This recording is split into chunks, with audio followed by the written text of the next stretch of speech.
All right, ladies and gentlemen, we have Kody Schweickhardt.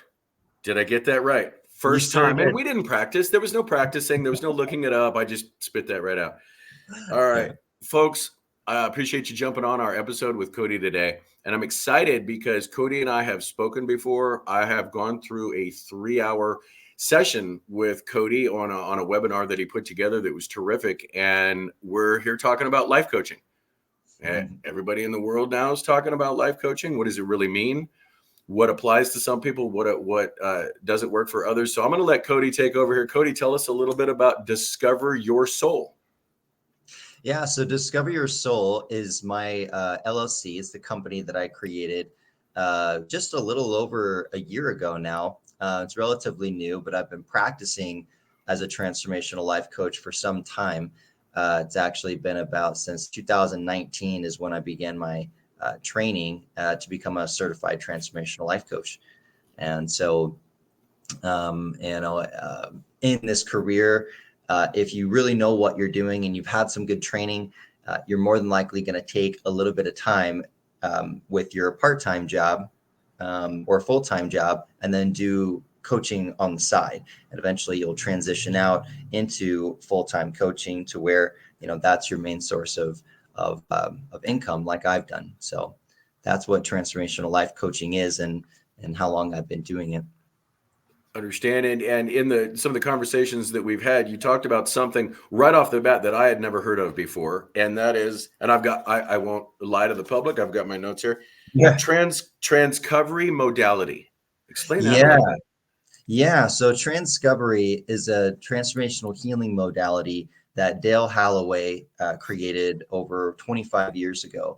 And Dale Holloway is my mentor and also the organization that I'm a part of, where I've learned how to use this transformational healing modality on myself. So first and foremost, you're really learning how to coach yourself. You're learning how to transform and heal yourself and get into your own subconscious. Your deeper thoughts, your deeper emotions, your deeper desires, whether those are higher desires or even perhaps lower desires that need to be shifted up. But whatever that might be, the whole idea is to get a better handle on our own consciousness, on our own inner world, because this is where the true seat of power really lies, is inside of us. And when we can engineer our life from the inside out, this is where you'll actually start to see your life change. But typically, what we've been conditioned to do is to try to change our external world by going external and changing something in our outer life. And the true lasting change, where you don't have the same repeated types of job instances. Like, for example, someone is going to maybe they're a bank teller at a bank, and no matter what happens, they always seem to run into certain issues with certain staff members. And these are kind of repeated types of things that happen. Or, kids that run into just can't seem to find any friends, and they continue to get bullied at school. Like, what's really going on? Like, why does that particular kid have that experience, whereas other kids don't, right? Like, what's really going on there? And so what TRANSCOVERY does is it allows you to get to the root issue of what is literally causing these types of experiences in our external world. So it's a very different approach, to even, entertain the idea that, wow, so you're telling me that everything that is happening outside of me is actually coming from inside of me, when it looks like this person is doing this thing or this or not. And the truth is that's exactly what's happening. And once you actually get to, you could say, the part of us or the part of you that's co-creating that external experience, that's when you have your own personal real experience that, wow, this is true, because once I got into this whole other dynamic outside of me has started to shift and change. And so that's really where it gets exciting.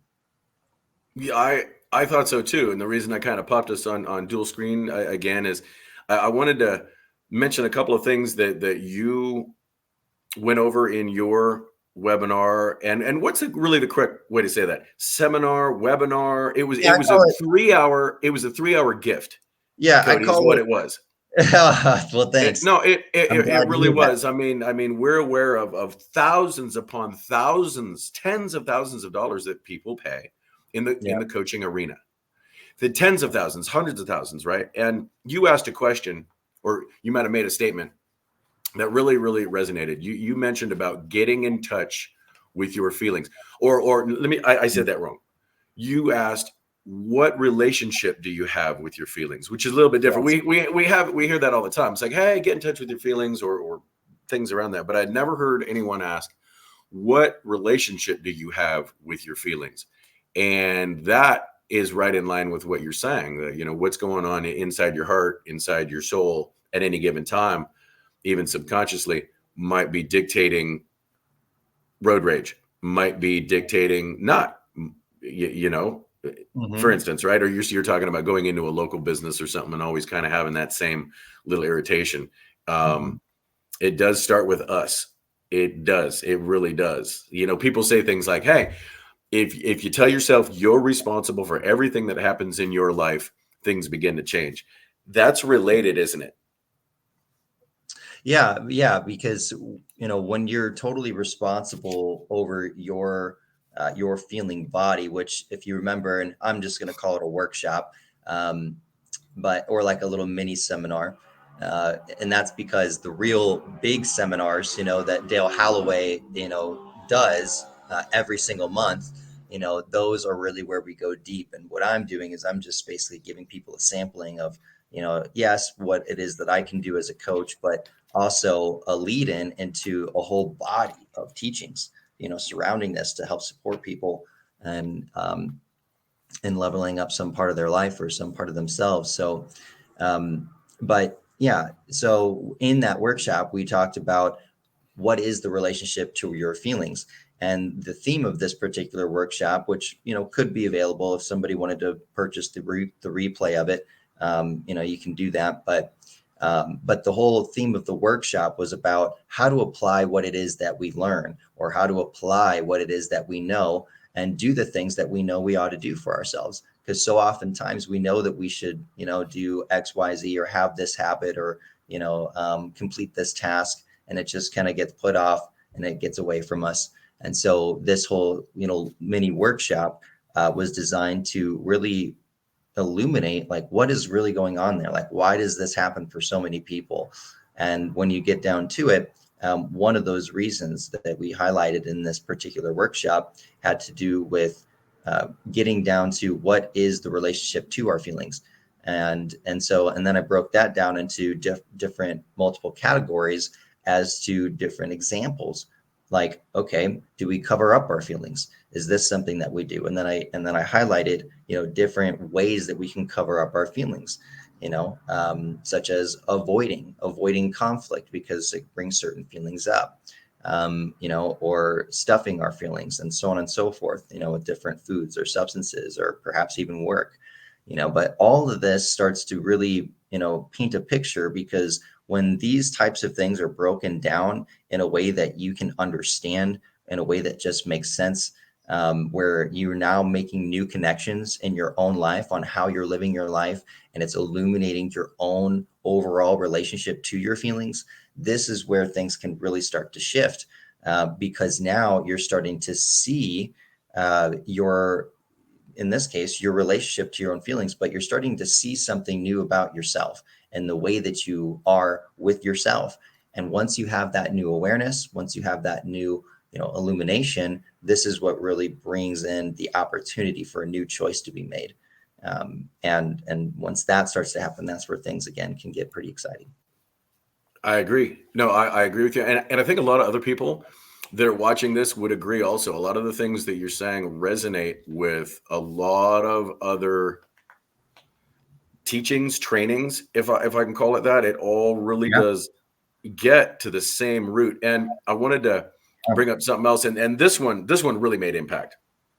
And I may be paraphrasing your words here, but you talked about surrendering to negative karma. That one Mm. was a big wow. moment for me in what you were talking about there. I've done quite a bit of work, and the more I do, the farther I feel I am from perfection. And I say that joking because I don't think we're supposed to be perfect beings, but you really get to the core of things. But talk about that a little bit. Talk about negative karma. Yeah. So, negative karma is a really misunderstood topic in general among the people. It's something that I learned a lot about with Dale Holloway, and it's not actually designed to punish us. It's actually designed to bless us. And so negative karma has to do with when something negative appears to happen in your world. As we mentioned before, we're responsible for at least co-creating every experience that we have, even if it seems like we had nothing to do with it. You can trace that back, and at some point, you may have your own experience with it. But negative karma is actually there to bless us. We're there to learn from our karma. We're there to learn from these negative experiences and to possibly be able to see, what is this reflecting about us and the way that we live our life? Do we treat other people in similar ways, or is it possible we're treating ourselves in a similar fashion? There's a story that Dale had talked about at one point about a girl that he helped in a seminar, and how she got her car broken into, not just once, but like three separate times, all in the course of like a small period of time. And so she brought this up in class because, taking personal responsibility for our life is like a really big statement. I mean, it really means that we're taking, accountability for everything that's happening in our world to some degree. And he was able to help her get to, you could say, the part of her that was co-creating that experience. And next thing you know, like basically, the girl stopped having her car getting broken into. But I mean, obviously something like that may not be the best example, but the point is that you can see a pattern of something happening in someone's world, and it seems like it's a negative karmatic experience, meaning that we need to have this other experience that it's not pleasant in nature, because that's how we can, in other words, we need that experience in order to get to what's going on inside of us, because without that, we were not able to see what was happening inside of us that is now co-creating that experience. And I get it. It's quite a jump to get to buying into what it is that I'm sharing with you. But once you have an experience with, in this case, a really great modality, such as TRANSCOVERY, there are some other modalities out there that are good. But once you have an experience with a modality that can help you get to some of your own stuff, that's where, some of this that I'm highlighting about taking responsibility for, our experiences, whether they're positive or negative. This is where, once you have an experience modality, it's a little easier to grab a hold of what it is that I'm sharing. But yeah, it really boils down to just learning from that experience and learning something much deeper in relation to ourselves. That's really how we clear our karma and ultimately stop recreating negative experiences in our world. Yeah, and in line with that, taking on, like I was asking earlier, consistently taking on that accountability and things like that, I think about tools. And for me personally, for the longest time, I was looking for actual tools, toggle switches that I could flip on in the moment. And one of the very first things that I really started grasping was just that, the moment. Really be in that moment. That can really reduce a lot of stress. And then while being in that moment, really trying to pull that takeaway down, take that lesson from it. But now I've got kind of a question that almost bounces us back to the other side of the pendulum, question wise here, or direction wise, in an effort, I think, to keep balanced, is in taking on all of this accountability and taking on all of this responsibility and blame for things. You also mentioned to not be too hard on ourselves. Right. So talk about that a little bit, about this drive to be better, but at the same time, taking some moments to realize that realize some self-love and not being too hard on ourselves. Because for me, I wrote down the note in your workshop. I wrote down the notes in that arena where you were talking about that when I'm too hard on myself, two things happen. I'm unnecessarily hard on others, and everything is too hard. Just everything's too hard. So talk about that a little bit if you can. Yeah. Yeah. Well, a big piece of being hard on ourselves has to do with having love and acceptance for some part of us.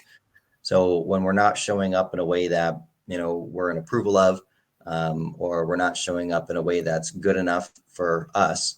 Just in the languaging, you can hear how obviously there's a relationship here going on, right?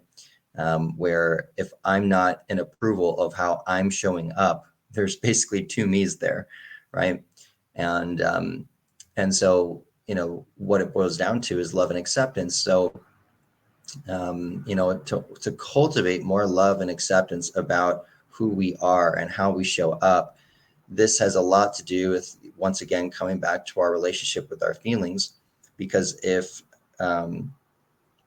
we are, let's say we are upset, or we're holding some part of us in judgment for making a mistake, right? And we're just like beating ourselves up about it, or we're like spinning around what it is that we've lost because we've made a mistake.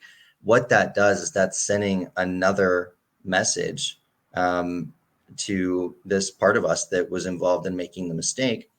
And in that, you could say, if you're really connected to your feelings, you're going to be feeling possibly guilt or shame around having this mistake. And so being able to work through those feelings of the guilt and the shame, if you know how to properly process those feelings using a really good modality, then at some point you're going to start healing that part of you that feels guilty, that feels ashamed. And at some point, that part of you is going to start gaining more in confidence, or it'll start feeling like you no longer have it in judgment. And so, being hard on ourselves, a lot of it has to do with just a non-acceptance of where we're really at in terms of our own evolution. And, it's really easy to say, well, I'm at this certain age and I should know this, or whatever the story is of why we should be showing up differently. The truth is that this is just where some part of us is stuck in its development. And the only way I won't say the only way, but, a really great way to actually heal that is not to, think about it. It's like being hard on a child because a child made a mistake, and you're just kind of pummeling this child. Like, how is a child ever going to learn if we're being so hard on it? Whereas if we're being allowing, we're being accepting, we're becoming more, just allowing and more embracing and accepting of where it is that we're at in our development. That's where you allow yourself the grace and the space to now level up and to learn. But this is one of the biggest challenges, because again, we just have this idea of who we think we ought to be, as opposed to who it is that we really are. And on this case, I'm talking more so about the shadow side, the darker side of things, the things that we don't want to see, right? But then there's also lighter aspects of ourselves as well that, we might be disconnected from, or out of touch with, so everything is going to ultimately boil back down to this relationship with ourselves. But if we're being hard on ourselves, in whatever way that looks like, at some point that is going to reflect our relationship with others. This is where we're going to be hard on other people, or where we're going to experience a lot of just hardness in our life, meaning everything is just really hard. Everything, you have to put a lot of effort out in order to get just a little bit back. And that's because this part of you is used to doing things the hard way. Once again, it's not properly set up where our goals, you could say, are in alignment with where we're really at in our development, where we're really at along on our journey. And because there's a non-acceptance of where we're really at, or you could say a denial, or perhaps you're just not even aware. Maybe you just don't even know that, you're, at level 3 in this particular skill, and you're thinking you're at level 5. So you're setting goals for level 7 or 8. And meanwhile, you're still at level 3. And what that's doing is that's setting up a pattern where you're constantly going to be, the expectations aren't set properly. So which means you're constantly going to be in a failure mode. And if you're still in denial of this part of yourself, or just not simply aware of this part of yourself, then everything is going to be hard because you're not in touch with where you're really at in all parts of you. Yeah, no, and what you touch on there, of course, is ego, Yeah. right? Yeah. That ego is either unaware or defiant. It's both ego, isn't it? Yeah. So, the ego is responsible for keeping us unaware to these parts of ourselves. So to bring this kind of full circle, when you look at, let's say, if we're attempting to learn a new skill, and we're kind of brand new at this, right? But we want to start a little further along than where we think we're really at. So we're going to start at level 3, but we're brand new. We really should be on level 1. Mm-hmm. What our ego is going to do is it's going to get us to literally jump the gun like this, and it's going to hide this part of us that's at level 1. And the reason why is because if it keeps us in the same pattern that I've already highlighted here, then we're never really making progress. We're constantly Yeah. failing. And that has a large effect on, yes, this part of us that's failing, obviously we're not going to be able to build confidence. We're going to constantly stop, feeling not that good about ourselves. But the ego is designed to ultimately hide some of these feelings or these parts of us that are uncomfortable to experience. So, as an example, if I'm feeling really guilty about a decision that I just recently made, I might go, and the ego might convince me or put a thought in my head, you could say, to go and numb out on video games, as an example. Or use alcohol, or start to justify in my mind of why I did what I did and how I'm so right in what I did, and that I don't need to feel guilty. Meanwhile, this part of me is feeling guilty, but my ego is convincing me that I did the right thing. Right. So what all that does is that all is a way to divert or distract you from getting into how some other part of you feels, because for whatever reason, we are not wanting to feel that guilt, and we are not wanting to explore that. And I would say one of the most common reasons that we don't explore these other parts of us is because simply they don't feel good. These feelings of lower natures on the negative side of emotion polarity, they don't feel good. And so, without having this baseline premise that we are not our thoughts and we are not our feelings, although we do have them, they are our responsibility to change and shift should we need to. But to know that we are not our thoughts and feelings is something that we should have been taught, growing up in elementary school. But we're not. But we're And so, not. when But we're not. yeah. That's an issue. Anybody who's been knowing me for certainly the past 8 years plus, working on a book, talking about these things, really talking about the American family, really talking about a lot of the mechanisms that are against its success. And a lot of my theories are that we are not having these conversations with our children at the elementary school level, the junior high level, the high school level, appropriate for their age. And you just mentioned something, emotional polarity. I won't forget that. I've never heard that before. Emotional polarity. It makes sense. Yeah. Where are you? It's almost paradigm. Where are you at? Yeah, exactly. And it's not to say that negative emotions are bad, or, it's just that they are what they are. Sadness is going to feel sad, right? But it's all spectrums of life that we're here to experience. And so when we start to cut away something that we're meant to be experiencing, that's going to create negative karma. And you mentioned ego related to that emotional polarity, and the ego being that pushback. That's where the pushback's coming from. So how do we reverse that? How do we give that reverse polarity? See what I did there? Yeah. So Yeah. you feel free to kick me off this podcast anytime. No, that's good. That's good. But Workshop. How do we as a nation even, right? No, don't let me steal your business, fella. But how do So, we yeah, as a nation, even a neighborhood, a nation, how do yeah. we get to a point where we look forward to addressing those emotional polarities that don't feel good? Because we know that's where the growth space is. Yeah, so I'll answer the first question. So the first question is, how do we go about reversing this?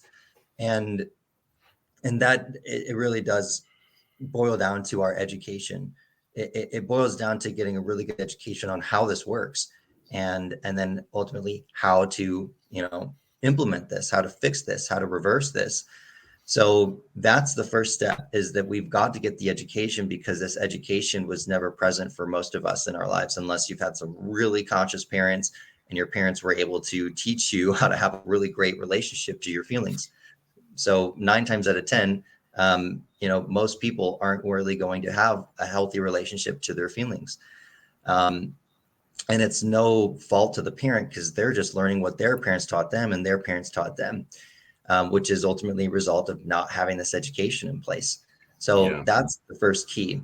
And as to how to actually do this, you really just want to start spotting, is having honest, real moments with yourself when you're feeling doubts. I've working with someone recently who's in the dating space, and she's having these hesitations show up, and meanwhile everything's looking really great, and there's no reason to really, so to speak, to feel hesitant. So she has this pattern that she's working through, where she's just kind of, not really giving her hesitations a lot of space, or a lot of, just a lot of space to be explored. And meanwhile they're there. And so it's just simply a matter of giving yourself the space, to explore all of these other feelings that might be coming up that you don't think really have a real right to be there. It's not necessarily to say that they're true, but you still want to give them the space to be heard, felt, and seen and experienced, so that you're honoring of this part of you. So this other part of you can rest a little bit and settle down, because it knows it's been heard. And then you get to choose as to whether or not this is something you really want to give credence to, right? Like, you are ultimately at the driving seat. But if you're not there and you're not allowing these other feelings to come up, then what's happening is you're giving your power to your ego, and your ego is now in the driver's seat. It's not you anymore. You're not the one calling the shots. It's your ego.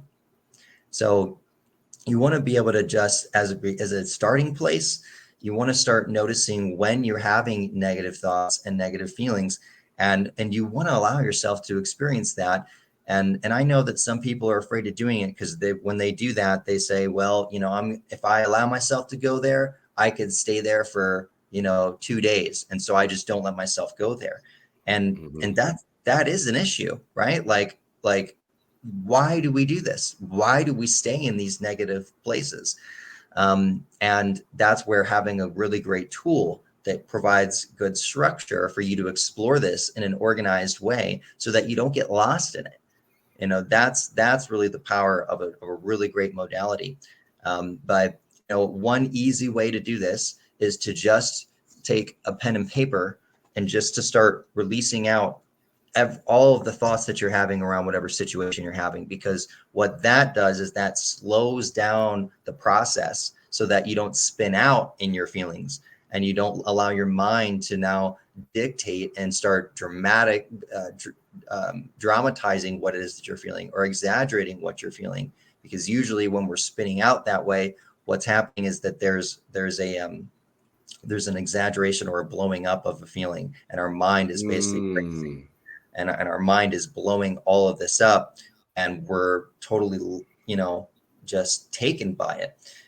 So in order to help slow some of this process down, what can be a little bit more therapeutic, a little bit easier to manage, is if you find yourself in those positions, even with racing thoughts, you can write it all down and channel it and release it out onto the paper. And for some of us that, have a need to hurry or a need to move quickly, or, it is going to be somewhat uncomfortable because you can't write as fast as you think, but that's the whole point of writing it down, is to just slow everything down so you can see what it is that you're thinking, and so you can see what it is that you're feeling.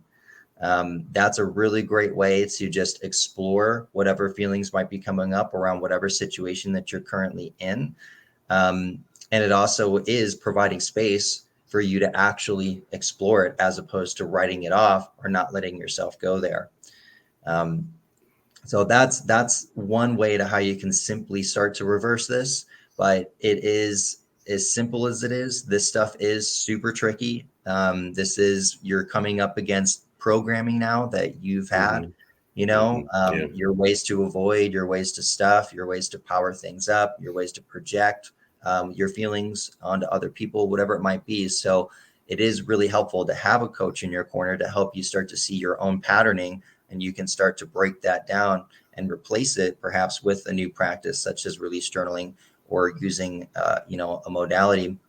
So that's the answer to your first question. The second question would be, how do we do this as a collective? Well, believe it or not, it's not part of it is, but it's not, the primary way is not to go out and show other people how to do this. It is, but only after you've done it for yourself. Because if you're not doing it for yourself and then you go and try to share it with other people, they're not going to feel a connection, as strong of a connection with you when you're sharing it, because there's a lack of experience and embodiment going on there. So, makes perfect sense. The real answer is truly in doing it for ourselves. And then whenever appropriate, along our life's journey, along our life's path, if it's appropriate to share some of what we've learned and really done for ourselves with other people, then there will be a space to provide that information when someone is ready to receive that, as opposed to going out and forcing everyone, from our perspective, to learn these things that we basically just kind of preaching, and trying to quote unquote wake everyone up. But all that's doing is it's going with the same exact model that we're trying to break away from, which is, instead of going external to try to change the world, what we need to do is truly turn it back and start changing ourselves. And then out of that, everything else really does start to manifest and ripple out. And this is where the change can start to happen, where, if it's appropriate for us to help someone, it'll show up in our world, kind of like land on our doorstep, so to speak.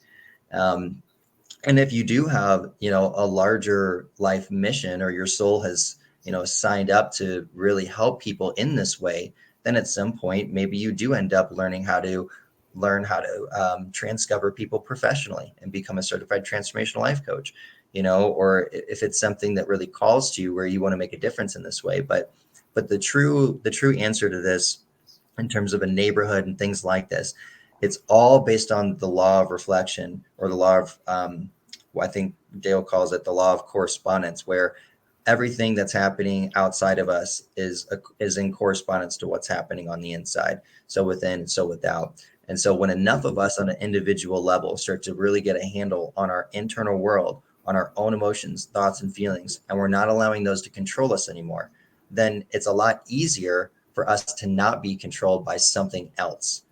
Because if something else can push a button and control, kind of, if we're not in control of our feelings, then something else can take over and basically do that. And that's exactly what it is. It's our own ego. But then on the collective level, it's the collective ego that you could say is on a physical level, it's made up of, a group of people, that are essentially in control of the masses for their own personal benefit.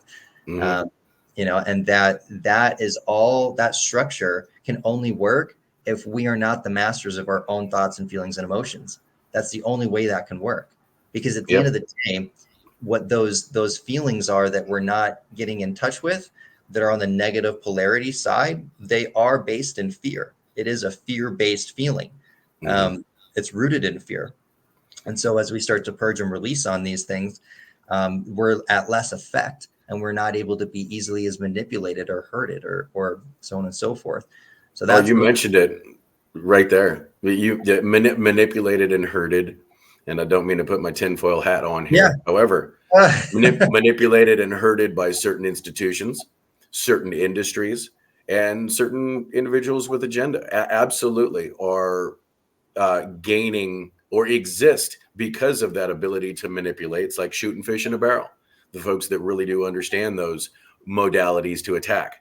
Did I say that correctly? Yeah, yeah, absolutely. I mean, and to bring this, to take off the tinfoil hat, like you mentioned, a really easy way to just apply this is like, have you ever felt like you've been taken advantage of in your own life?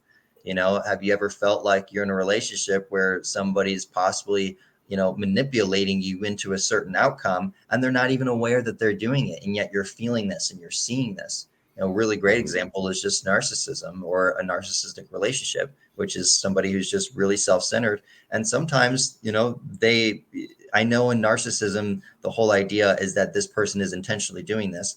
But if they were totally conscious of it, then there's no way they would be engaging in this, because they recognize, you know, if they were really conscious of what they were doing, then they would be in touch with the consequence of those types of actions and how that's going to affect them.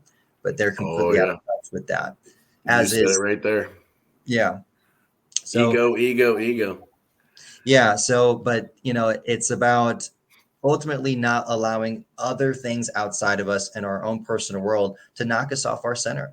You know, to not be as at effect by the world outside of us. So if you Yeah. know your lover or your partner, or your brother or sister or friend or whatever, they say something, and it doesn't, you know, it doesn't trigger you, it doesn't activate you, it doesn't, you know, cause you to go off the rails and then start creating negative karma to either someone else or yourself, hurting others or hurting yourself.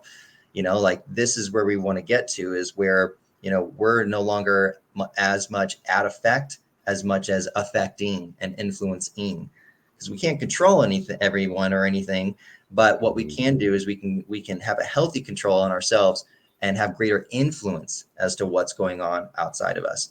And that's as much as we can possibly do.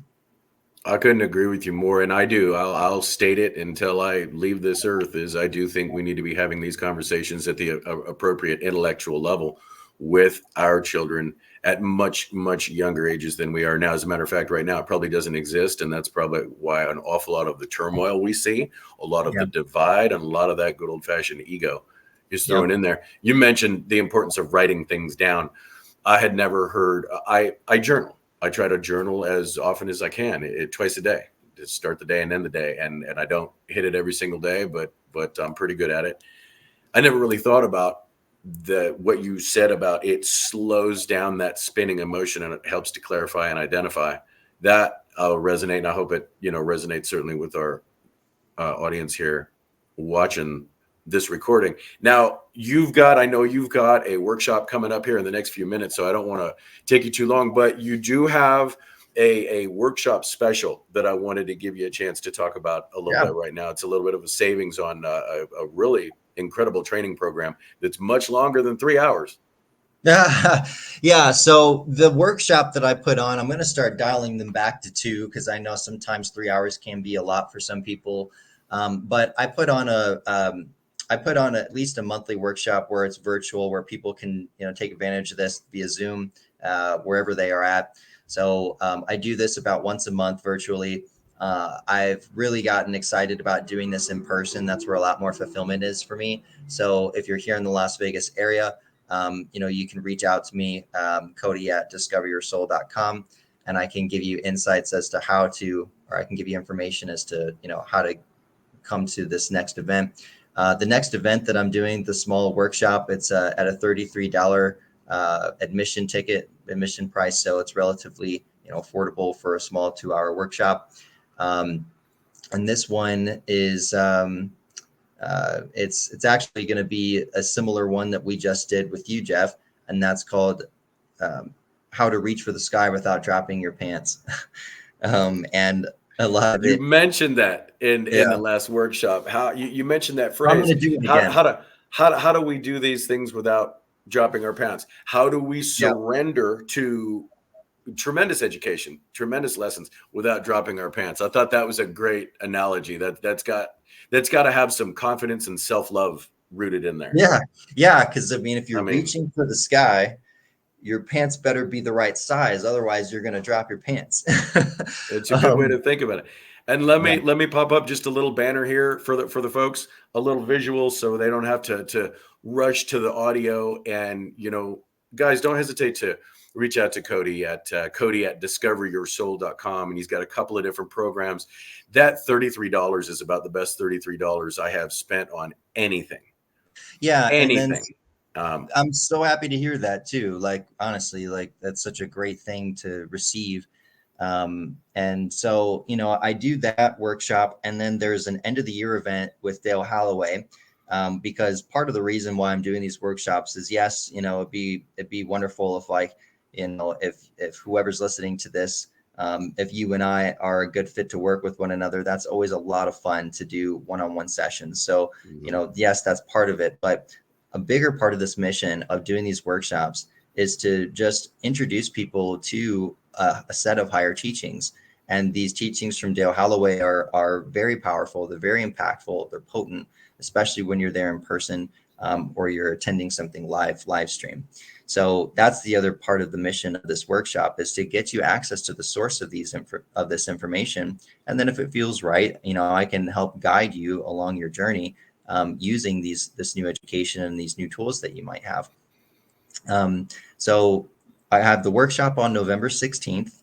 That's going to be from 6 to 8, or 6 to 8:30. In this case, I have a friend who's going to be doing a sound bath, in addition to the workshop I'm putting on. And then on December 29th, there's an end of the year event that Dale Holloway is putting on. And what this is designed to do, it's called Illuminate 2024. And it's designed to take a good chunk of time, about 6 hours or so, where we're reflecting on this past year, and we're closing out the year, really bringing just, closure and resolution to what's really happened over the last year, and what it is that we've possibly learned, and things like that. So we're really just giving some good honor and reflection on the previous year. And then we're not just goal setting for next year. We're going to be doing some other things in that class, that just really set us up so well, that go beyond just setting your New Year's resolutions. And so it's just an end of the year event to get us primed and ready for the next one. And then Dale also has these abilities where he's shown things, and he can kind of tap into what the themes are for that year, similar to like a psychic or a clairvoyant. And so he'll be sharing what the tones are, what the energetic tones and themes are for 2024, so that you can be extra prepared, and know how to really tackle that year from a good positioning. So that's the other event. It's on December 29th. Again, you can just reach out to me, and I can give you information on that. It's $97. And that's going to be a phenomenal event. People who've never even heard of Dale before, they go to that end of the year event, and they're blown away. And it's like, wow, if we all did something of this magnitude at the end of each year, just that alone would be such a level up for our community and for our consciousness. So, and you say this is a live stream event or live in-person event? The end of the year event is live stream. And then my workshop's going to be live in person, but I'm also going to be doing a live stream as well. So a little of both. Right on. Yeah. Well, Kody, like I said, it's my fault here. I have dragged you on a few more minutes past what we scheduled. Your time is super valuable, and I really appreciate you sharing a lot. We'd love to have you not only back on, but well, just that. I'd love to have you back on and continue giving that exposure. If you've got anything coming up in that 2024 year coming up, please let me know. We'll put it up here on the show, on the banners, on other episodes and things like that. So super good, valuable content, guys. Please don't reach out to Kody. I know everyone here is aware of an awful lot of self-improvement and life coaching and things like that. But this gets to the heart of the matter, and really helps you to get to, like you said, get in touch with your feelings with a great relationship, so you can be the best person that you can be. I will be very open here in this moment and let you know that I have gone through some recent family loss, and that has brought up some other family issues. And if I hadn't done some of this training, and I hadn't gone through about a week ago that workshop with Kody, I would not be in a place of comfort with those feelings right now. So it really helps. It really, really does. You get up every morning and you do your stretching and your sit-ups. Work on that bean up here and get it going. So Kody, again, thank you so much for coming on. And I know we will be in touch with each other for a great long time here. Absolutely, Jeff. Thanks for having me. Gotcha.